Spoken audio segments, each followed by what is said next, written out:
The Capitals name Spencer Carbery as the next head coach.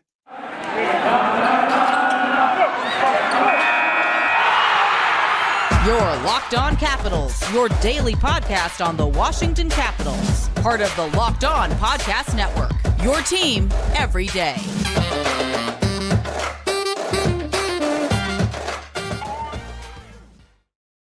Well, hello and welcome into this edition of Locked On Capitals. I'm so glad you decided to join me today. As always, this podcast is free and available on all the major platforms. And I want to thank you for making this your first listen or view of the day.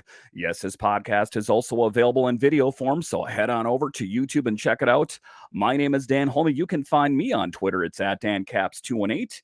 You can find the show on Twitter. It's at Locked On Caps. So in this edition of Locked On Capitals, it finally happened. The Caps named their head coach in Spencer Carbery, and you should all be excited. And I'll tell you why you should be excited in this episode. And then we'll talk about the familiarity with Spencer Carbery in the Capitals organization. As we know, he was the head coach of the Stingrays. He was the head coach of the Hershey Bears. And then he went on to Toronto. And every place that he has stopped, he has killed it. We'll talk about that. Then we will talk about his time in Toronto and how he helped that team. But just to get it going here, who are the Capitals ultimately getting in Spencer Carbery? I think you can kind of put aside the status quo. You're not going to get that with him as he tends to push the envelope every stop that he's at, and he has had success at every single stop. So that is just in and of itself one of the things that should get you super excited about having Spencer Carbery as the next head coach of the Caps. I think this could be a game changer. And I know what you're going to say. Dan, what can a head coach do? A head coach can't do everything. Well, I'm going to give one name for you here and see if it rings true with you here. Barry Trotz. What did Barry Trotz do for the Capitals? He got him a Stanley Cup. So I do think that a head coach can make a big difference. Maybe he can squeeze a little bit more juice out of Evgeny Kuznetsov. Maybe he can reinvigorate Anthony Mantha. Stranger things have happened, but one of the biggest things, and I'll talk about this a little bit later in the show, is to finally integrate, infuse in some youth. If the youth and the young players are up for it, I think Spencer Carbery will be a really great head coach. And from the moment that the Capitals parted ways, or Peter LAvilette and Brian Maclellan and the Caps parted ways, I think the Capitals were all in on Spencer Carbery. I think that they were all on him before. They kind of wanted him to marinate down in Hershey for a while. But as it turned out, opportunity came knocking in Toronto.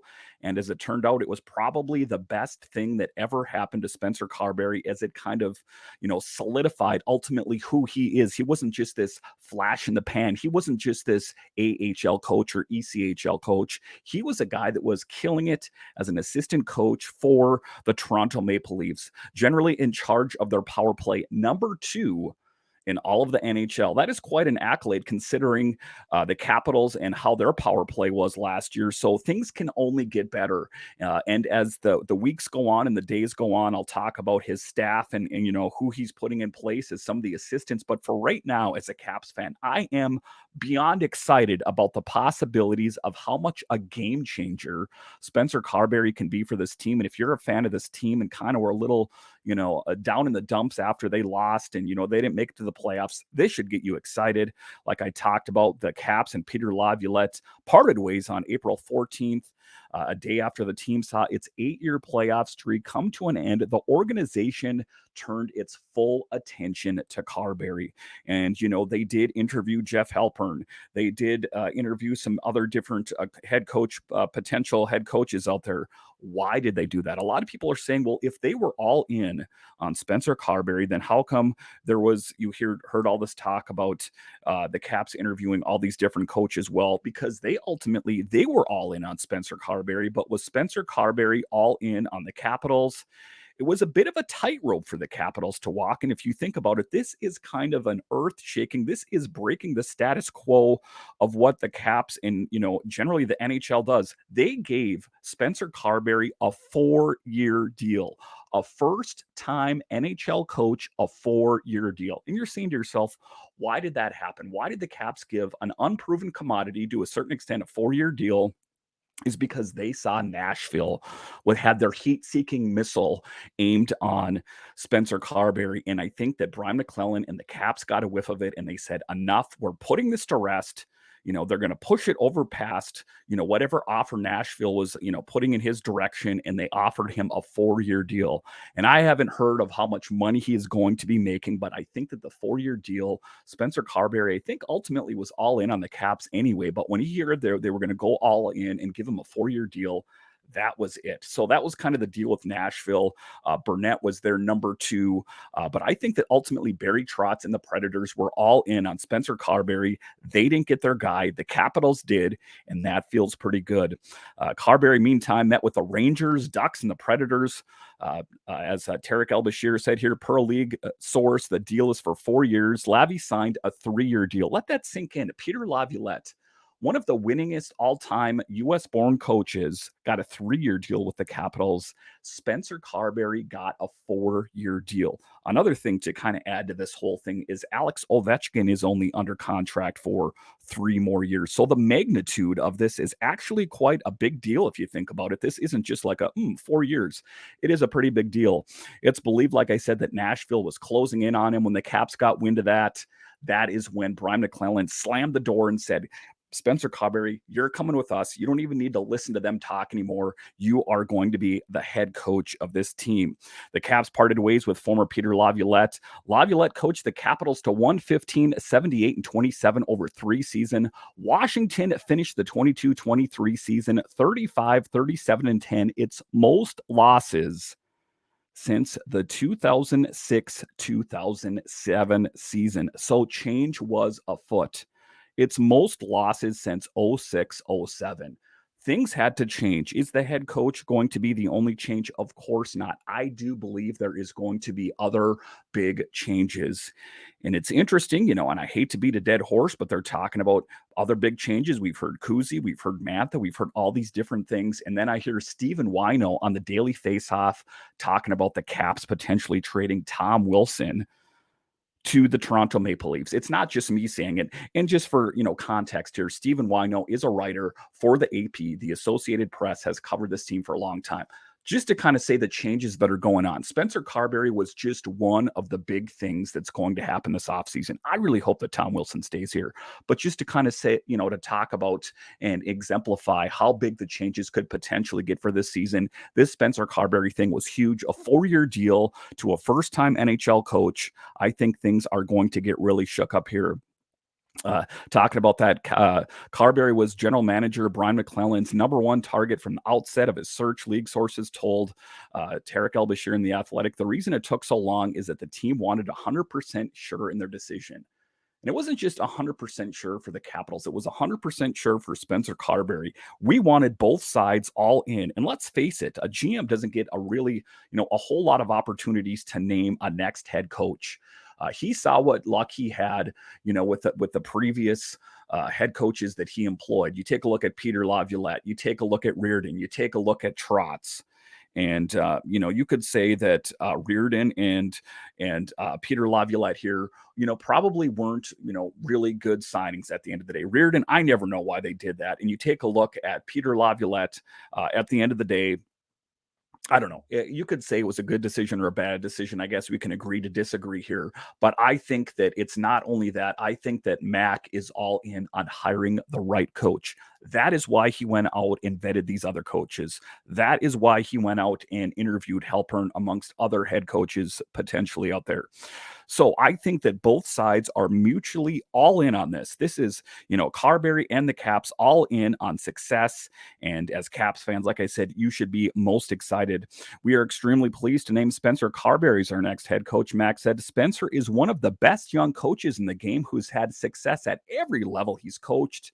We feel his leadership, communication skills, ability to develop players. Let's put an underline under that. Develop players. Connor McMichael, Hendrix LaPierre, Vinny Iorio, Ethan Frank. All of these guys that we hear are going to be someday might be a lot sooner with someone like Spencer Carbery at the helm. I've talked about in this podcast, and I've beat a dead horse ad nauseum about talking about how this team needs to get younger and faster. Spencer Carbery could be exactly what this Capitals team ordered. Could we see an infusion of McMichael, LaPierres, Ethan Frank, Vinny Iorio, whoever is going to be the cream that rises to the top? It is an exciting proposition to think about.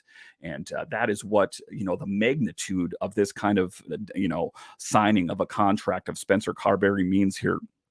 Carbery is also, really excited about it. Spencer is one of the best young coaches in the game. And what he says is it's a tremendous asset as he makes his next step in his coaching career.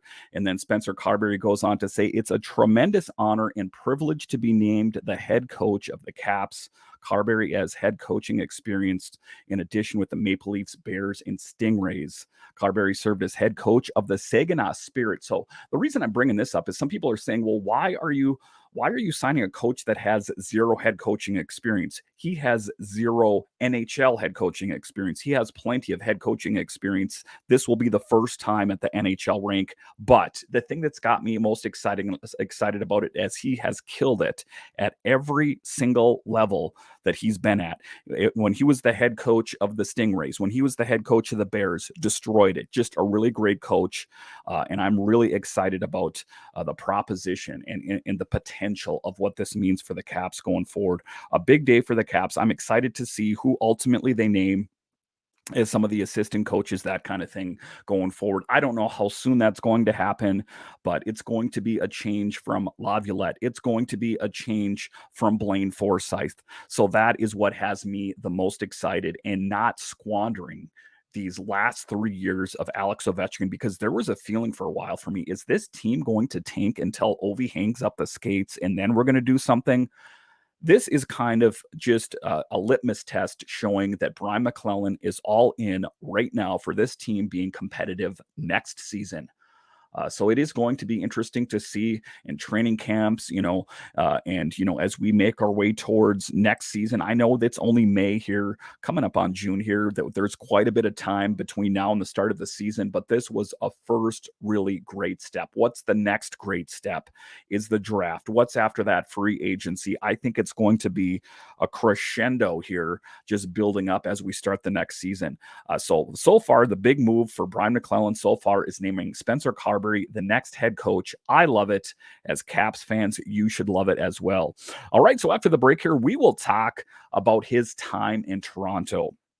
What kind of luck did he have up in Toronto? And ultimately, why were the Caps all in on Spencer Carbery? He coached some elite players up there in the form of Austin Matthews and Nylander. We'll talk about that more when Locked On Capitals continues.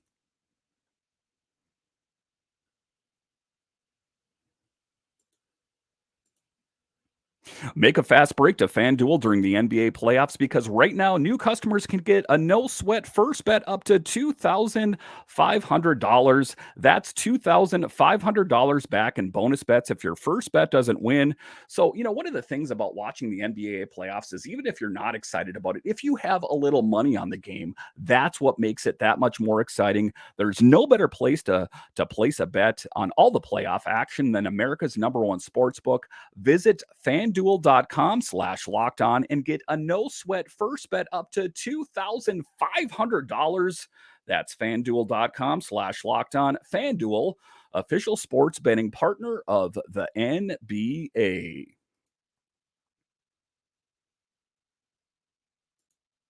All right, welcome back into this edition of Locked On Capitals, part of the Locked On Podcast Network, your team every day. Make sure and subscribe or follow to Locked On Capitals wherever you listen to your podcasts, and on YouTube, as I have you covered for big things like this, naming the next head coach.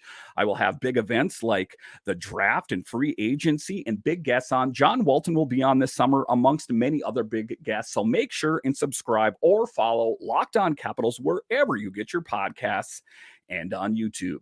All right, in this next segment here, we are going to talk about Spencer Carbery and his time in Toronto. What makes him so great? Well, it was the second ranked power play in all of the NHL. That's pretty impressive. If he could kind of, work the power play, I know it probably won't be up to him. It'll be one of his assistants, but if he could use his wisdom and, choose the right next assistant coach to help steer that power play in the right direction, I am very excited about it. And that's the theme of this whole thing is just optimism because, for the longest time I cover this team, I do podcasts for you. It was kind of like a lot of doom and gloom. The Caps didn't make it to the playoffs, this and that. This is positivity. This is something that you should vacuum up and just kind of put a skip in your step, if you will, the rest of the day if you are a true Capitals fan. So what do the Capitals have in Spencer Carbery? What did he do in Toronto? The Leafs finished with the number 2 power play in the league during the regular season with Carbery at the helm. The number 1 unit in particular became free-flowing and unpredictable, writes The Athletic. It was no longer an Auston Matthews or bust proposition. Matthews and the other stars of the unit moved around frequently, become more difficult to defend. Carbery was the primary orchestrator of all of that.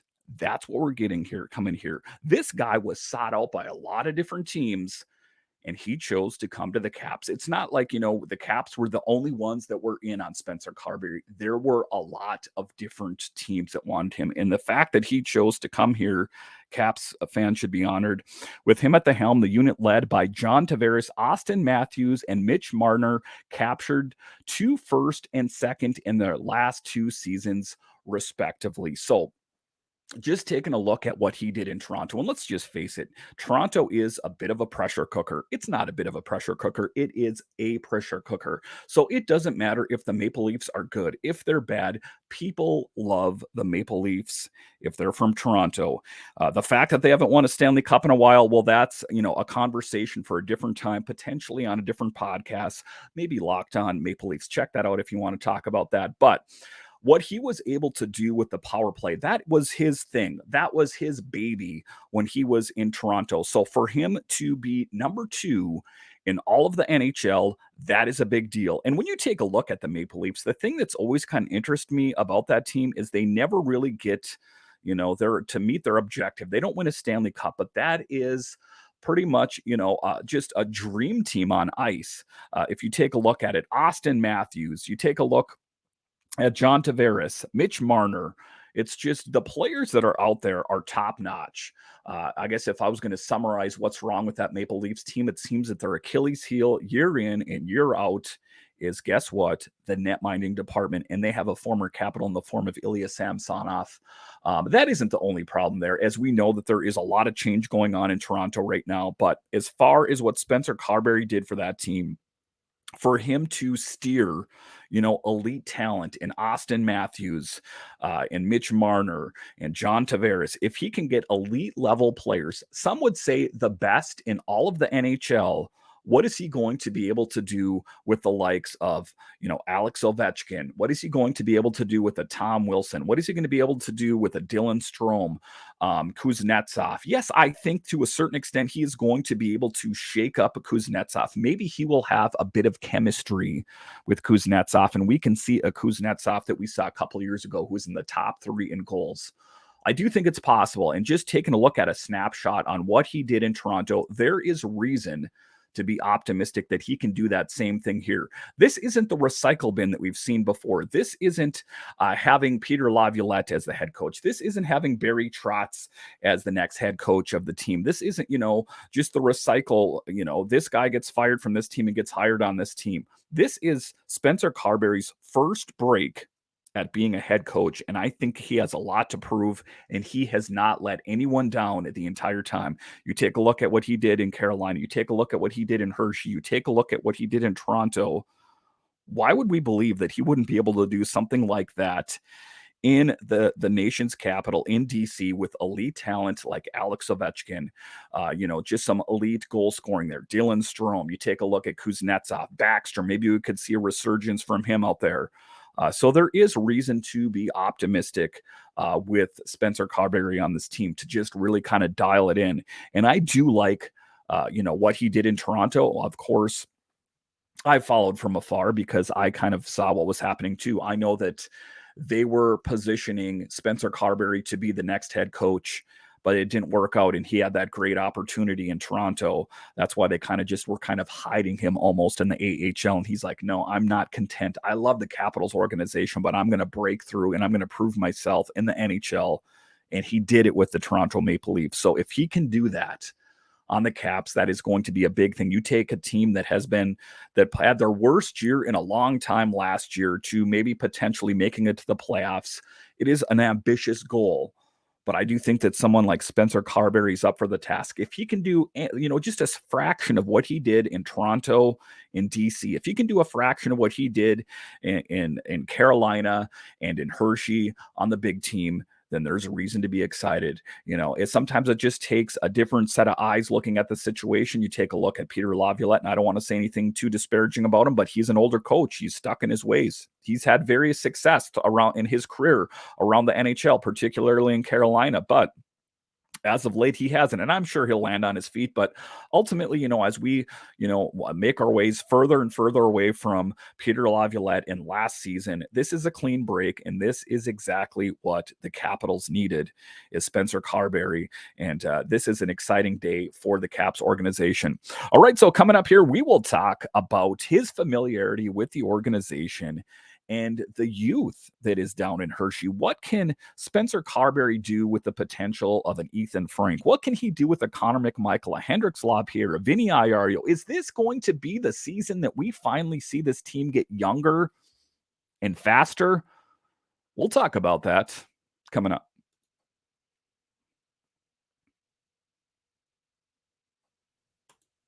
All right, welcome back into this edition of Locked On Capitals, part of the Locked On Podcast Network, your team every day. So one of the biggest pluses for me about Spencer Carbery on this team is, for one, his familiarity with the organization, but also that he is familiar not with the guys just on the big team in Washington. He knows the players down in Hershey. He knows some of them down for the Stingrays there in Carolina there. So that is a big thing, a benefit. Sometimes when you have a coach that has no reference, or there's no rapport with the team, then I think that sometimes you can almost alienate yourself. Some people said that Peter LAvilette lost the locker room. So I think that this young coach, he's a young man, he's younger than me, for God's sake, is that I think that sometimes you can relate a little bit more with the younger players. So, I mean, just that in and of itself is one reason to be optimistic. The Caps view Carbery as an up-and-coming coach with fresh ideas, and whose time to lead an NHL team has come. Naturally, one of Carbery's first and biggest tasks will be getting the Caps' once potent power play back on point. Last season, it ranked 16th. His team, second. Caps, 16th. There's a bit of a disparity there. An underachievement given its wealth of weapons. An underutilization of someone like Alex Ovechkin, who will one day be the greatest goal scorer of all time. Some could argue the greatest goal scorer of all time, but that's not really what this episode is about. Carbery has also coached a handful of Washington's top prospects like Connor McMichael, as well as a few young players who have already recently graduated to the NHL roster like Alex Alexiev. What is one of the things that Dmitry Orlov said? He could not believe that Peter LAvilette was playing Irwin over Alexiev. And what did you see when Alexiev got inserted into the lineup towards the end of the year?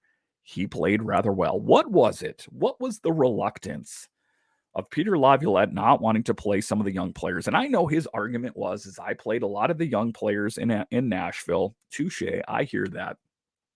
But I think that he was more interested in the sure thing. And what's the sure thing? Is having, these grizzled old veterans on the ice over the young guys. But I think Carbery is not going to have that fear. I don't think he's going to have that reluctance, as he has a rapport. He knows their history. He probably knows what works and what doesn't. Just as important, Carbery has also coached players who have recently graduated the Caps: Martin Feravari, Alex Alexiev, and forward Alexi Protas, as well as prospect Connor McMichael. Can this finally be the year that we can put aside Connor McMichael's going to be good next year? No, scrub that. Next year. The year after that. No, this could be the year. Same thing goes for Hendricks LaPierre. Not exactly the same trajectory, a bit more of a bumpy road, if you will. But Connor McMichael is someone for me that I think just needs the right coach to get him where he needs to be. A young guy that had his opportunity for the Caps, and his hopes got kind of dashed as he was a healthy scratch night in and night out. And you know what? He got sent down to Hershey, and he said, I'm putting all that in the rear view. I'm going to concentrate on my time in Hershey, and I'm going to destroy it so that everyone in the Capitals organization will hear me saying, I'm ready for my opportunity. I'm ready for my big shot on the big team in Washington next year. Just give me the right head coach, and I'll prove it to everyone. I think Spencer Carbery can be that guy to get someone like Connor McMichael in top form. That we hear this thing all the time about this team needs to get younger and faster. What if the Capitals are younger and faster? I know there's a lot of older teams out there, but if you even take a look at the year that they won the Stanley Cup, it wasn't just youth. It was experience mixed with youth. There's no real team out there that has success that is exclusively young.